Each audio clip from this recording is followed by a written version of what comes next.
ბიზნეს მედია საქართველო. წარმოგიდგენთ. მაუწყებლობა, ახალი გეგმები, საინტერესო განვითარება და მედია, ქალი ხელმძღვანელის ხელში, ეს არის ძალიან მნიშვნელოვანი, სწორედ აქტიური სამუშაო განრიგი, რომელიც საქმის სიყვარულის ხარჯზე რუტინად არასდროს იქცევა. აჭარის ტელევიზიის დირექტორი ნათია კაპანაძე სამომავლო გეგმებსა და არსებულ პროექტებზე ნარატივით. ძალიან ბევრი არსებული პროექტი, ძალიან ბევრი სამომავლო გეგმა და რაც მთავარია, უკვე განხორციელებული საინტერესო პროექტები, რომელზეც ვამახვილებთ ყურადღებას. უღრმესი მადლობა პირველ რიგში გადაცემაში მონაწილეობისთვის. ჩამობრძანდით ბათუმიდან თბილისში, ჩვენ გქონდა ერთხელ საუბრის საშუალება და მცდელობა, რომელიც პრინციპში დღეს უნდა ავანაცხაუროთ, მცდელობის ნაწილს რაც შეეხება. და დავიწყოთ ცხელი ამბით. 30 წლის ხდება აჭარის ტელევიზია 4 ნოემბერს. ხომ ასეა? რა ღონისძიებებით ხდებით? ეს ღონისძიება იქნება ხაზგასმა იმის თუ რატომ მუშაობს და რატომ არსებობს აჭარის ტელევიზია. ჩვენ მუშაობთ საზოგადოებისთვის, ეს არის ძირითადი სლოგანი. თუმცა მიუხედავად იმისა, რომ 30 წლიანი გამოცდილება აქვს ტელევიზიას, არის შენობის გარეშე, სრული ბიუჯეტი, რომელიც არ ეხმარება მაუწყებელს ბოლომდე გამართოს საკუთარი მიზნები, თუმცა ჩვენ ვფიქრობთ, რომ 30 წლის თავზე უნდა შევაჯამოთ თუ რა ისტორია ქონდა მაუწყებელს და კიდევ ერთხელ ხაზი უნდა გაუსვათ იმას, რა გეგმები აქვს. ეს ღონისძიება მართალია, ესე თქვა, დაბადების დღე არის 4 ნოემბერს, მაგრამ ნოემბერი იქნება მაუწყებლის დაბადების დღის თვე, ესე გამოვაცხადებთ და მაყურებელს ექნება შანსი თვალი მიადევნოს გასულ გადაცემებს ადამიანებს, რომელიც აჭარის ტელევიზიის ეთერში სხვადასხვა დროს გამოჩნდა და მათ დატოვეს საკუთარი მოგონებები ჩვენს მეხსიერებაში ან კადრებში, რომელიც არის აჭარის მაუწყებელში.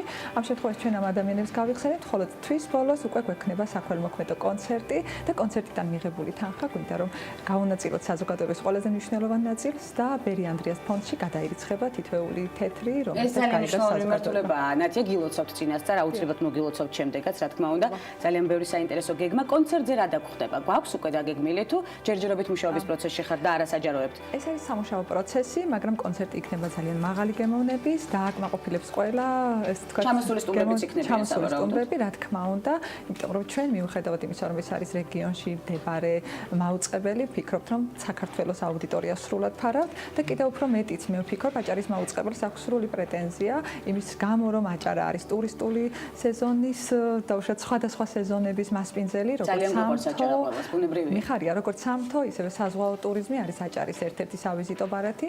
ჩვენ ვფიქრობთ, რომ ასეთ შემთხვევაში არა მხოლოდ საქართველოს ქართველ აუდიტორიას ვაინტერესებთ, არამედ უცხოელებსაც, რომელსაც იმედი მაქვს ძალიან ტკბილი მოგონებები რჩებათ საქართველოზე და ამაში აბსოლუტურად დარწმუნებული ვარ და არა ერთ გზის ვსაუბრობთ ამ თემაზე, ბუნებრივია სხვადასხვა დამადასტურებელი ფაქტებით. ნათია, კიდევ ერთი ცხელი თემა მიმოვიხილოთ, არჩევნები ჩავაბარეთ სულ რამდენიმე დღის წინ. დარღვევები თუ აღმოაჩინეთ თქვენმა ჟურნალისტებმა საარჩევნო უბნებში, მაგალითად ხმების დათვლის დროს, იმიტომ რომ აქტიურად იყავით ჩართული, ვიცი რა თქმა უნდა პროცესში და ისიც საინტერესოა, მხოლოდ აჭარის რეგიონს აშუქებდით თუ სხვა მიმართულებებშიც გყავდათ თქვენი ჯგუფები და კომპლექტები. დავიწყებ იმით, რომ ჩვენ თბილისშიც ყავს ბიუროს, წარმომადგენლები მუშაობენ საქართველოს სხვადასხვა რეგიონიდან და თბილისიდან ამბების მოწოდების ნაწილში, თუმცა მთავარი აქცენტი, რა თქმა უნდა, არის აჭარაზე, აჭარის მაღალმთიანეთზე და თავად ბათუმზე.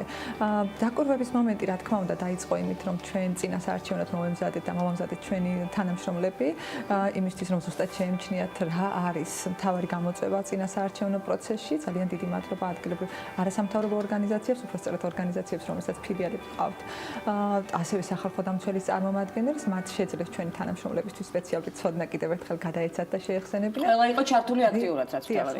როგორც ახალგაზრდა იურისტთა ასოციაციის, საერთაშორისო გამჭვირვალობის ის ფედის წარმომადგენლები ჩვენ გვეხმარებოდნენ ამ პროცესებში. მოგვიანებით, როცა უკვე არჩევნების დღე დადგა, რა თქმა უნდა, ეს არის ყველაზე საპასუხისმგებლო, ეს ორგანიზაციები ასევე იყვნენ საკონსულტაციო ჯგუფში და ჩვენ შევძელით, ვფიქრობ, შევძელით დროის ამ პერიოდში სწორად გაგვეშუქებინა და გვენახა ის რაკურსები, რაც საზოგადოებას უნდა ჰქონდეს და თქვენ იცით, რომ 92 მედია საშუალებები არსებობს საქართველოში საბედნიეროდ ციფრული მაუწყებლობის ნაწილში და მათ შორის დიახ, ბევრი ვარ, მაგრამ მათ შორის ევთოს დაკვირვების თანახმად აჭარის მაუწყებელი იყო მიუკერძოებელი და შეძლო დაიფარა სხვადასხვა ინტერესი და პლატფორმა იყო თანაბრად დათმობილი სხვადასხვა პოლიტიკური ძალისთვის. ვფიქრობ, რომ ეს იყო მთავარი მიღწევა, რომელიც ამ პერიოდის განმავლობაში ჩვენ შევძელით და მე იმედი მაქვს, რომ ეს პლატფორმა მუდმივად დარჩება სხვადასხვა პოლიტიკური ძალებისთვის და იმისთვის, რომ ადამიანებმა გააკეთონ სწორი არჩევანი. ბუნებრივია, როდესაც აქტიური ნაბიჯებით მიუტვი წინ წარმატებისკენ და როდესაც არ ზოგავ თავს და შრომას და გუნდური პრინციპით მუშაობ, ეს ყოველთვის მიღწევადია, როდესაც გიყვარს საქმე და სწორედ იმ საქმის აკეთებ, რომელიც გიყვარს. წარმატება შედეგიანია, როგორც ჩაიარა ზოგადად ადგილობრივი თვითმმართველობის არჩევნებმა აჭარაში შევაფასოთ. აჭარის ტელევიზიის შეფასება TV პირველის ეთერში. მე დიდი მადლობა მინდა ვუთხრათ ჩემს გუნდს, განსაკუთრებით ახალი ამბების მიმართულებით, როდესაც მათ სრულად დაძლიეს ამოცანები, რა თქმა უნდა, ეს იყო სწორედ ამ თითოეული ადამიანის დამსახურება. რაც შეეხება თავად არჩევნებს, ვფიქრობ, რომ არჩევნები არის ერთ-ერთი გამოწვევა ადგილობრივი პოლიტიკოსებისთვის, რადგანაც მათ კიდევ ერთხელ უნდა გაუსვან ხაზი იმას, რომ აქვთ კარგი გეგმები, ყავთ კარგი სპიკერები. ხშირ შემთხვევაში ესე არ არის და ჩვენ უბრალოდ ვეხმარებით, რომ მომავალი საპროექტო წინადადებები და მომავალი ხედვები მათ ჰქონდეთ უკეთესი და მათი სპიკერები იყვნენ უკეთესი მესენჯერები და მიიტანონ ადამიანებამდე სათქმელი. მე ვფიქრობ, რომ მშვიდობიან გარემოში ჩატარება მე 2003 წლიდან ვაკვირდებოდი არჩევნებს ახალგაზრდა იურისტთა ასოციაციის სხვადასხვა პროექტის მეშვეობით და ვფიქრობ, რომ ეს ერთ-ერთი ნაწილია, თქვა, ჩემი გამოცდილების, თუმცა გონია, რომ ამ არჩევნებამ მშვიდობიან გარემოში, რადგანაც ჩაიარა, ჩვენ ვართ კიდევ უფრო უკეთესი საზოგადოება, თუმცა კითხვის ნიშნები ერთმანეთის მიმართ, საარჩევნო პროცესების მიმართ, რა თქმა უნდა, არსებობს. ბუნებრივია ამის გარეშე პრინციპში წარმოუდგენელია. მე ვფიქრობ, რომ ყოველთვის იქნება რაღაცა სახის კითხვის ნიშნები. ყველაზე პრობლემატური თემები წამოვწიოთ აჭარის რეგიონში, თქვენი დაკვირვების შედეგად. აჭარის რეგიონში მაინც არის ტურისტული ინფრასტრუქტურა, ერთ-ერთი მნიშვნელოვანი საკითხი და ბიუჯეტის დაგეგმარება.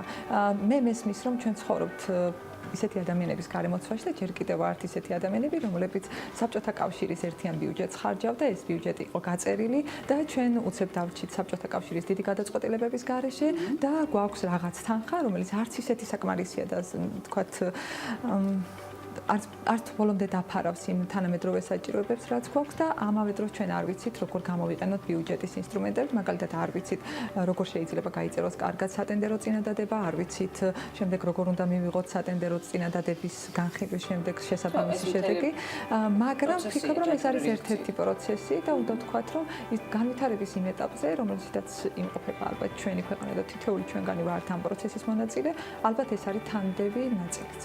და როგორია ხელისუფლების დამოკიდებულება უკვე ამ პრობლემების გადაჭრის მიმართულებით? აჭარის მაუწყებელი ძალიან დიდი ხნის განმავლობაში, მართალია 30 წლის ხდება, მაგრამ იყო მთავრობის საქვეუწყებო დაწესებულება, PR სამსახური, მხოლოდ 4 წელია, რაც შეიცვალა კანონი, შესაბამისად იცვლება თანდათან არის მცდელობა შეიცვალოს მიდგომები და ამიტომ ვახსენე, რომ თქვათ მიუკერძოებელი გაშუქება იყო მიღწევა და განსაკუთრებული ხაზგასმა. 4 წელი არ არის ბევრი დრო, ჯერჯერობით წყალგამყოფი ზღვარი არ არის მკვეთრი ხელისუფლებასა და მედიას შორის, ისევე როგორც მთელს ქვეყანაშია პოლიტიკური პოლუსირება მედიის ძალიან დიდი ნაკლოვანი, მაგრამ მე მაინც მგონია, რომ ეს არის შესაძლებელი და ჩვენ მივდივართ, თქვათ, სხვადასხვა განწყობებით ან შეხსენებებით, რომ სწორად დაიგეგმოს ბიუჯეტი. მე ვფიქრობ, თანდათან ხდებით უკეთესი საზოგადოება. ბიუჯეტი ახსენეთ. თეა შემიძლია არ აღვნიშნო 2018 წლის ბიუჯეტზე უნდა გავამახვილოთ ყურადღება, რა სახის ბიუჯეტია გამოყოფილი და რამდენად საკმარისია იმ პროექტებისთვის, რომელიც უკვე დაგეგმილი გაქვთ. ჩვენ ვართ ერთ ძალიან მნიშვნელოვან ეტაპზე, შიდა იდეების კონკურსი, აპრილის თვიდან დაიწყო ეს კონკურსი, რადგანაც მე ძალიან მაინტერესებდა თანამშრომლებს მისცემოდა თანაბარი შესაძლებლობა მათი პოზიციების მიუხედავად წარმოადგენათ იდეები, თუ რისი გაკეთება უნდათ, ან რა წარმოუდგენიათ უკეთესი ტელე ან რადიო ეთერისთვის. რადიო ეთერის შემთხვევაში 8 ახალი პროექტიდან 6 დამტკიცდა და ის უკვე 1 ნოემბრიდან სრულად იქნება ბადეში, მაგრამ რაც შეეხება ტელევიზიას, ამ შემთხვევაში ჩვენ ერთხელ მოგვიწია კონკურსის გაგრძელება, დღეისათვის უკვე 53 პროექტი იყო შემოტანილი, დღეისათვის უკვე მთავრდება. ჩვენ უნდა შევაფასოთ როგორც მოქმედი პროექტების შესაბამისობა თანამედროვე მოთხოვნებთან, ასევე ახალი პროექტების წარმატების გარანტიები, მათ შორის არის გადაღებული პილოტი ვერსიები, რაც უკვე გადაწყვეტილების მიღების პროცესში იქნება საინტერესო. ჯერჯერობით გადაწყვეტილება არ არის მიღებული, სულ ცოტა ხანში იქნება უკვე და ჩვენც მოგუცემ რა თქმა უნდა ექსკლუზიური ინფორმაციის საშუალება. რა თქმა უნდა, 1 ნოემბრისთვის გადაწყვეტილება იქნება მიღებული, ხოლო 25 დეკემბრისთვის ჩვენ უკვე განახლებული სეზონს დავიწყებთ და ახალი გადაცემები ხელმისაწვდომი იქნება დაიწყოს. რაც შეეხება უკვე წინა წლის მიმოხილვას, ნათია 2017 წელს ამდენი დაიხარჯა და იყო თუ არა საკმარისი წინა წლის გეგმებისთვის, რომელიც უკვე განხორციელდა. 7,160,000 იყო არის დღევანდელი მაჩვენებლით 2017 წლის ბიუჯეტი. ეს თანხები ძირითადი ნაწილი იხარჯება ხელფასებზე, რადგანაც თქვათ ესეთი იყო წინა წლების დაგეგმარებაც.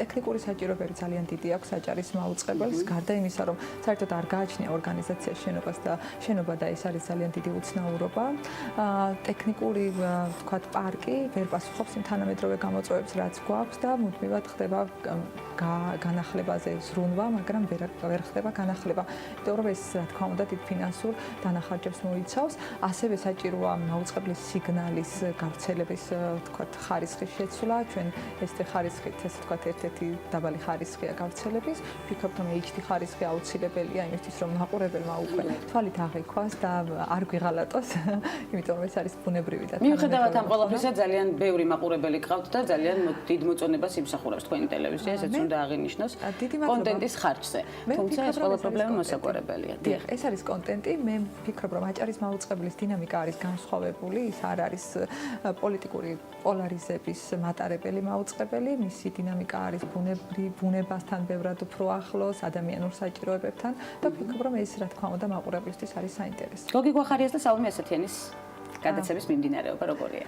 არ მოგვიცა საშუალება მაშინ ჩვენ ამ თემაზე საუბრის, მახსოვს წინა ჩართვის დროს ვსაუბრობდით, მაგრამ სწორად ამ დროს შევწყვიტეთ დიალოგი. აი, ყველაზე ეს თქვა კულმინაციური მომენტიდან გავაგრძელოთ. გოგი გვახარიას გადაცემა უკვე არის ეთერში და მაყურებელს აქვს შესაძლებლობა მისი თქვა ამ გადაცემის გაცნობის, როგორც სატელევიზიო, ასევე ონლაინ პლატფორმებით და ვფიქრობ რომ ეს არის აჭარის მაუწყებლისთვის და თქვათ ჩვენი მაყურებლებისთვის ერთ-ერთი დიდი საჩუქარი, ისევე როგორც თავად გოგი გვახარია, თავისი ერუდიციით არის ძალიან დიდი საჩუქარი ჩვენი ქვეყნისთვის. რა თქმა უნდა, ეტაპები, რომელიც ჩვენ გავიარეთ, იყო რთული, თქვათ ეს ფინანსების მოძიებას, დღეს თქვათ ველოდებით დონორი ორგანიზაციიდან გრანტის ჩარიცხვასთან შედარებით გვიანდება ხოლმე. აქ წარმატებას გისურვებთ ქალების ნარატივით? დიახ, ძალიან დიდი მადლობა, თუმცა ერთ-ერთი ძლიერი და განსხვავებული ქალი, რომელიც ეთერში უნდა მოხდეს, ეს არის სალომე ასათიანი. კი ბატონო. მოლაპარაკებები, რომელიც უკვე დამთავრებულია, უბრალოდ არის რაღაც ტექნიკური საკითხები, თქვათ პრაღის ბიუროდან ჩართვა და ასე შემდეგ. მე ვფიქრობ, რომ ასევე შევძლებთ ძალიან მალე სალომე ასათიანის მოსაზრებები, ანალიტიკა მოვისმინოთ ჩვენს ეთერში. მე ვფიქრობ, რომ ორივე ეს ადამიანი არის განსხვავებული მოსაზრების, არა მარტო მე ვფიქრობ, უბრალოდ ამ ადამიანებთან ერთად აზროვნება, ფიქრი, საკითხების განხილვა ალბათ დაგვეხმარება გავხდეთ უკეთესი ადამიანები და უფრო მეტად განსხვავებული რაკურსებით შევხედოთ ჩვენს გარშემო არსებულ სიტუაციას. ეს აუცილებელია. მე მეგონა რომ ამისი ხელშემწყობი გავხდი ერთგვარად. ძალიან დიდი მადლობა სწორედ ამ საინტერესო დიალოგისთვის, თუმცა მე აუცილებლად უნდა შევხედო შიდა სამზარეულოში, ტელევიზიაში ის კითხვა, რომელიც მუსირებს და საზოგადოებაში გავრცელებულია, მახსოვს სასამართლო პროცესი, დავა, რომელიც აჭარის ტელევიზიის იურისტზე და თქვენ შორის განვითარდა და მიმდინარეობდა. დასრულდა თუ არა და როგორია მიმდინარეობა პროცესის ნათია? მოკლედ მიმოვიხილოთ. კი, რა თქმა უნდა, აჭარის მაუწყებელი არის საზოგადოებრივი არხი და შიდა სამზარეულო ისევე გეკუთვნით თქვენ, როგორც მე, რადგანაც ეს არის საზოგადოებრივი არხი, შევთანხმდეთ და საქმე არის იმაში, რომ რა თქმა უნდა, როდესაც არხი ცხოვრობს სხვადასხვა დინამიკით, ტემპით, დაუშვათ შესაძლოა მენეჯმენტის მოთხოვნები იგივე სამსახურში გამოცხადებიდან დაწყებული, სამუშაოს ხარისხით დამთავრებული ან ტექნიკაზე პასუხისმგებლობების აღების საკითხის ნაწილშიც შეიძლება არ დაემთხოს ერთმანეთს და ამან ერთგვარად გამოიწვიოს ადამიანების შორის რაღაც გაუგებრობები, მაგრამ არსებობს სამართალი, არსებობს გადაწყვეტილების და მართლობითი პროცესების განხორციელების აუცილებლობა. რა თქმა უნდა, როდესაც დავალებები არ სრულდება, მინიმუმ უნდა მიიღო საპირწონე თუ რატომ არ შეიძლება შესრულდეს ეს დავალებები და 3 ან 6 თვის განმავლობაში მაუწყებელი ვერ შეწყვეტს მუშაობას იმის გამო, რომ კონკრეტულ პირებს არ აქვთ უშუალოდ ან ალტერნატიული მოსაზრებები, ან არ სურთ კონკრეტული ფუნქციის შესრულება. რა თქმა უნდა, თითოეული გადაწყვეტილება არის ძალიან რთული, როგორც დირექტორისთვის, როგორც ქალისთვის, იმიტომ რომ ამ შემთხვევაში, ხშირ შემთხვევაში მამაკაცებიც განსხვავებულ პოზიციაზე დგანან, ან აქვთ საკუთარი მოსაზრებები, რომელიც შეიძლება წინააღმდეგობაში მოდიოდეს ერთმანეთთანაც, მაგრამ ვფიქრობ, რომ მართლობითი ღონისძიებები და მართლობა გულისხმობს სწორი გადაწყვეტილებების მიღებას. მე იმედი მაქვს, რომ ძალიან მალე, თუნდაც სხვა საკითხების განხილვის ჭრილში, ჩვენ დავწმუნდებით, რომ ამოცანები, რომელიც აქვს აჭარის მაუწყებელს, უნდა გადაიჭრას. გენდერული ნიშნით ბარიერების გარღვევა მოგიწიათ ახალ პოსტზე. ქალის და მამაკაცის საქმიანი საუბარი ახსენეთ და ამიტომ გამიჩნდა ეს კითხვა. იყო თუ არა რაიმე ბარიერი გადასალახი ახალ სამუშაო ლოკაციაზე? კი. იყო ეს არის თანდები, ალბათ თანდები პროცესი, მიუხედავად იმისა, რომ აჭარის მაუწყებელს ყავდა მესამე ქალი დირექტორი ვარ, ანუ პირველი დირექტორიც კი იყო ქალი და თქვათ იყო ერთ-ერთი დირექტორი, რომელიც საკმაოდ აქტიური და წარმატებული იყო ჩემი აზრით, წინა დირექტორიც, მაგრამ მაინც უჭირს აჭარის მაუწყებელში თქვათ შეგუება იმას, რომ საბოლოო გადაწყვეტილების მიღები არის ქალი, მიუხედავად იმისა, რომ მრჩეველთა საბჭოში ასევე გადაწყვეტილების მიღება, საბოლოო გადაწყვეტილების მიღები და წარმომადგენელი არის ქალი. მაინც ვფიქრობ, რომ ეს სხვაობა არის შესამჩნევი. მე ვერ ვიტყვი, რომ დაუშვათ აჭარის თქვათ მაუწყებლისთვის არის ეს განსაკუთრებული ნაწილი და ვერ ვიტყვი, რომ დაუშვათ თბილისში იქნებოდა განსხვავებული. სოფლიო მასშტაბით არის ეს პრობლემა, მაგრამ ეს პრობლემა დგას, თუმცა ნაბიჯები იქნება მოსაგვარებლად და აღმოსაფხრელად. ცხადია, სხვა კომპანიების ჩართულობით წარმატებებს გისურვებთ, რამდენად კომფორტულად გრძნობთ დღევანდელ ლოკაციაზე, სამუშაო ლოკაციას გულისხმობთ თავს და რა იქნება თქვენი მომდევნო ნაბიჯი? მე თავარი პროცესი, ანუ კომფორტთან დაკავშირებით არის ის, რომ მე ვაკეთებ საქმეს, რომელიც ძალიან მიყვარს. დაახლოებით 2004 წლიდან მას შემდეგ, რაც შეიცვალა კანონი მაუწყებლობის შესახებ, რატომღაც თანდები ნაწილი გახდა საზოგადოებრივი მაუწყებლის განვითარება, რადგანაც მუდმივად იყო საუბარი იმაზე, რომ საზოგადოებრივი მაუწყებელი ვერ განვითარდება. შემდეგ ისე მოხდა, რომ კოალიცია მედია ადვოკატირებასთან ერთად და ახალგაზრდა იურისტთა ასოციაციის ფარგლებში ჩართული ვიყავი როგორც საზოგადოებრივი მაუწყებლის საკანონმდებლო პროცესის დახვეწაში, ასევე საზოგადოებრივი მაუწყებლის ბორდის სამეურვეო საბჭოს არჩევის პროცესში სამჯერ მივიღე მონაწილეობა. გავეცანი მოსაზრებებს, რითაც უნდა იმართებოდეს საზოგადოებრივი მაუწყებელი. შესაძლოა დღეს ის ბოლომდე ახლოს არ არის იმ თავდაპირველ განცხადებასთან, როდესაც ადამიანები ამას პრეზენტაციას უკეთებენ, მაგრამ მე იმედი მაქვს, რომ კიდევ უფრო დაახლოვდება.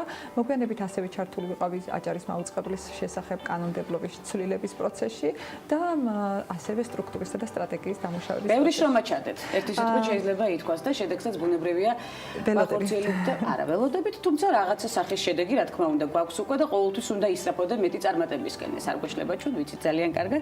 ძალიან დიდი მადლობა საინტერესო დიალოგისთვის. კიდევ ერთხელ პოზიტივით უნდა დავასრულოთ და გილოცავთ წინასწარ იუბილეს 30 წლის ხდება აჭარის ტელევიზია. საინტერესო ღონისძიებებით ხდება, ჩვენ აუცილებლად გავაშუქებთ ამას და აუცილებლად დაგიკავშირდებით, ფეხ და ფეხ მივდევთ პროცესებს. წარმატებებს გისურვებთ ბევრ საინტერესო გეგმაში, სამომავლო გეგმებში და არსებულ პროექტებში. ნათია კაპანაძე აჭარის ტელევიზიის და რადიოს დირექტორი გახდათ. ქალების ნარატივის სტუმარი.